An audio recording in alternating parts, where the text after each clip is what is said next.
iby'urubyiruko ruvuga ku mibonano mpuzabitsina mu gihe cyo kurambagiza. Bamwe baravuga bati ntawe utabikora, ariko iki ni ikinyoma kuko 20 kugeza kuri 40% baba batarahuza ibitsina kugeza ku myaka 20. Aha hari n'abavuga ngo ntibibabaza, nyamara birababaza. Bikwambura ubusugi utarashaka, ushobora kwandura indwara nka sida n'izindi.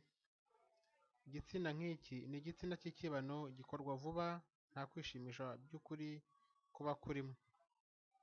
Bikwambura kandi icyubahiro cyawe n'agaciro kawe. Hari abakobwa bumva babaye nk'indayi, abahungu nabo bakumva babaye nk'ibirara.